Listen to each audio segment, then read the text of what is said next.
അഹമ്മദാബാദ് വിമാനത്താവളത്തിലെ ദുരന്തം പുല്ലാടി എന്ന കൊച്ചു ഗ്രാമത്തെ ഞെട്ടിച്ചു. രഞ്ജിതാജി നായർ എന്ന ഭൂമിയിലെ മാലാഖ ഇനി ഇല്ല എന്നത് ആ കുടുംബത്തിന്റെ മാത്രമല്ല, നാടിന്റെ ദുഃഖമായി മാറാൻ അധിക സമയം വേണ്ടിവന്നില്ല. സംസ്ഥാന ആരോഗ്യ വകുപ്പിലെ നഴ്സായി PSC മുഖേന ജോലി ലഭിച്ചിരുന്നെങ്കിലും ജീവിത പ്രാരബ്ധങ്ങൾ അലട്ടിയിരുന്നതിനാൽ അവധിയെടുത്ത് വിദേശത്ത് പോവുകയായിരുന്നു. ഒമാനിലെ ജോലിക്കിടെയാണ് സർക്കാർ സർവീസിൽ നഴ്സായി ജോലി ലഭിച്ചത്. തുടർന്ന് 5 വർഷത്തെ അവധിയെടുത്തു. ഇതിനിടെ ലണ്ടനിൽ പോയി തിരികെ വന്നു. കഴിഞ്ഞ ഏപ്രിൽ വന്നപ്പോൾ അവധിയുമായി ബന്ധപ്പെട്ട ചില പേപ്പറുകൾ കൂടി ശരിയാക്കി. പിന്നെയും ചില തടസ്സങ്ങൾ കണ്ടതോടെ ഒരു ഒപ്പുകൂടി വേണമെന്നായി.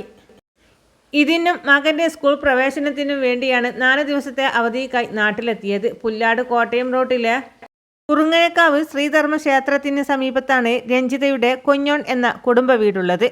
പന്തളം NSS ആശുപത്രി നഴ്സിംഗ് കോളേജിൽ GNM പഠനം കഴിഞ്ഞാണ് വിദേശത്ത് പോയത്. അച്ഛൻ ഗോപകുമാർ നായർ ഏറെക്കാലം ഒമാനിലായിരുന്നു. ഈ ബന്ധത്തിന്റെ പുറത്ത് ഒമാനിലെ ആശുപത്രിയിൽ ജോലിയിൽ പ്രവേശിച്ചു. അച്ഛൻ മരിച്ചുവെങ്കിലും ഒമാനിൽ തുടർന്നു.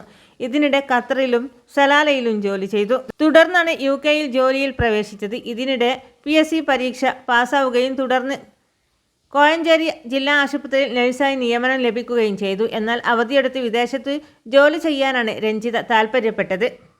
മക്കളെ നാട്ടിൽ അമ്മയ്ക്കൊപ്പം നിർത്തിയതിന് ശേഷമാണ് ലണ്ടനിലേക്ക് പോയത്.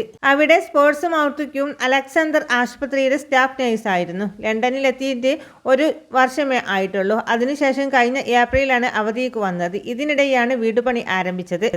അമ്മ തുളസി ഗുരുതര രോഗം ബാധിച്ച് ചികിത്സയിലാണ്. വീടിന്റെ ഏക ആശ്രയമായിരുന്നു രഞ്ജിത. ഭർത്താവുമായി അകന്നു ജീവിക്കുന്ന രഞ്ജിത വീടിനടുത്താണ് പുതിയ വീട് നിർമ്മിക്കുന്നത്. നിർമ്മാണം അവസാന ഘട്ടത്തിലെത്തി നിൽക്കവേ വൈദ്യുതീകരണം, പ്ലംബിംഗ് ജോലികൾ പൂർത്തിയാക്കാനുണ്ട്. 1 മാസം കൊണ്ട് പൂർത്തീകരിച്ചാൽ ജൂലൈയിൽ പാലുകാച്ചൽ നടത്തണമെന്ന ആഗ്രഹം രഞ്ജിതയ്ക്ക് ഉണ്ടായിരുന്നു. പിന്നീട് നാട്ടിലെത്തി സർക്കാർ സർവീസിൽ തുടരണമെന്നായിരുന്നു താൽപ്പര്യമെന്ന് ബന്ധുക്കൾ പറയുന്നു.